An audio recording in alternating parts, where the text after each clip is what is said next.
त्याच्यामध्ये त्याचं शिलीन यामध्ये जो प्रोग्राम असतो त्याच्यामध्ये जी मेमरी चिप असते त्याचा रिव्हर्स बॅकअप आम्ही घेणार आहोत आणि त्याच्यामध्ये काय आहे इलेक्शन दिवशी बी दिवसाचा प्रोग्राममध्ये बी काय आहे हे त्याच्यामध्ये तपासणी केलं जाईल. कोणत्याही परिस्थितीमध्ये आता मताची चोरी होऊ देणार नाही आपण आणि अकलूजमध्ये तर कधीच नाही. कारण हा उत्तमराव जानकर त्यामध्ये आता तो सॉफ्टवेअर इंजिनियर नाही मास्टर की त्याची झालेली आहे. त्यामुळे इथं मताची चोरी होणार नाही. इथं पैसा वाटतील लाखो रुपये वाटतील प्रत्येक मताला 10,000 रुपये देण्याचं त्यांचं नियोजन आहे. प्रत्येक कुटुंबाला 50,000 रुपये देण्याचं प्रयोजन आहे. ठीक आहे बघूया अकलूजकरांना काय आव्हान असणार आहे तुमच्या या माध्यमातून. नाही नक्कीच अकलूजकरांना या माध्यमातून एक अजेंडा घेऊन काही ना काहीतरी विजन असलं पाहिजे काही ना काहीतरी प्रोग्राम असला पाहिजे काहीतरी तुमच्या उद्याचं भविष्य असलं पाहिजे. तुम्ही आता पैशाचा विषय काढला भारतीय जनता पार्टीबद्दल तुम्ही बोलला असं होऊ शकतं अकलूजमध्ये पैसे वाटप होईल असं होऊ शकतं. तेवढ्यासाठी झाले ह्यांच्याकडे दुसरं काय पैसे सोडून ह्यांच्याकडे आहे दुसरं काय.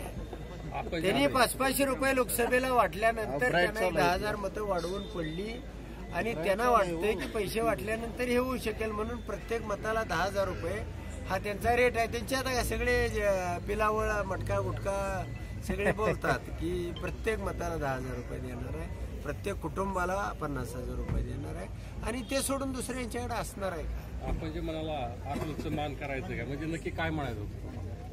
नाही विकास हा नाही माझं सांगण्याचं तात्पर्य असं होतं की जिल्ह्यामध्ये सगळ्यात विकसित गाव ग्रामपंचायत असणार हे अकलूज आहे आणि मग या जिल्ह्यामध्ये अकलूज एवढं विकसित दुसरं गाव एखादं हे असेल तर सांग असा माझा त्याचा उद्देश होता. मला एखादं मान तालुक्यामध्ये असं गाव आहे का अकलूज एवढं विकसित. कारण देवडीचाही पेशंट इथं जाणावा लागतो तो जगला वाचला तर कारण वेळेचं अंतर आहे. आणि मग तुम्ही 20 वर्ष झालं त्या ठिकाणी आमदार तुम्ही काय विकास केला त्यांना मी 2-4 प्रश्न विचारले होते की या राज्यामध्ये जे मध्यम लघु आणि मोठे प्रकल्प असे म्हणून एक 500 प्रकल्प आहे. तुमच्या 11 वर्षाच्या काळामध्ये एखादं धरण बांधलंय असं त्याचं नाव सांगा.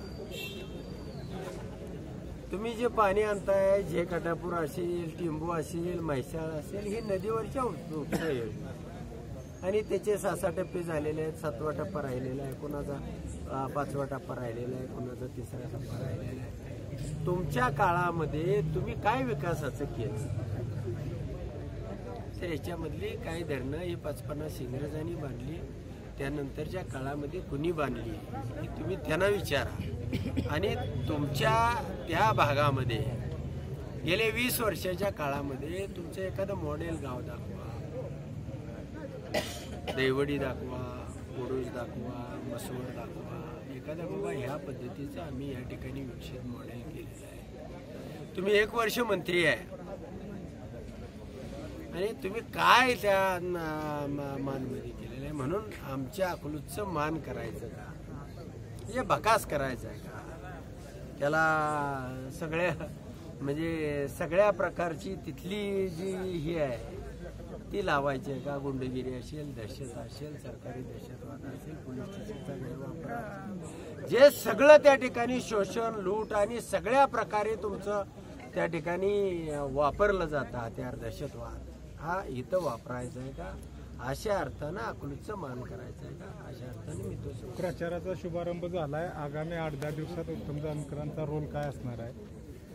नक्कीच मी अनेक घरोघरी जाणार आहे. मला साधारणतः 500 ते 1000 घरं मोहिते पाटलाच्या 70-75 वर्षाच्या काळामध्ये या ठिकाणी बऱ्याच ठिकाणी मान अपमान काही लोकांच्या वाट्याला आले असतील काही लोक दुरावली असतील काही लोकांचा एखादा स्वाभिमानी दुखावला गेला असेल सत्तेच्या काळामध्ये होऊ शकतो. पण आज एकसंघ अकलूजनं उभा राहण्याची गरज आहे आणि त्यासाठी जे जे अशा पद्धतीचे लोक आहेत त्या सगळ्यांच्या मी भेटी घेणार आहेत, त्यांची मतं जाणून घेणार आहे. तुम्ही का दुरावलेला आहे आणि आज का गरज आहे, या दोन्ही भूमिका त्या ठिकाणी मी मांडणार आहे आणि त्यासाठी सगळ्यांना भेटणार आहे. या सगळ्यांचे 8-10 दिवस मी या ठिकाणी प्रत्येक मध्ये राष्ट्रवादी काँग्रेस, दोन्ही राष्ट्रवादी काँग्रेस एक होतील का? म्हणजे काका पुतण्या एक होतील का? काय चिन्ह आहेत का? आता तो विषय माझ्या माहितीप्रमाणे संपून गेलेला आहे. गाड्या बऱ्याच पुढे गेलेल्या आहेत आणि आता काय ती काका पुतणे एक होण्याची आणि 2 होण्याचा विषय नाही. EVM आहे तोपर्यंत कुणी काही लागत नाही. काय काका असेल तरी काम काय हे नाही, पुतण्या गेला तरी काय त्याची अडचण नाही असा विषय आहे. पण पारदर्शक लोकशाही या भारतामध्ये देशामध्ये आहे. धन्यवाद.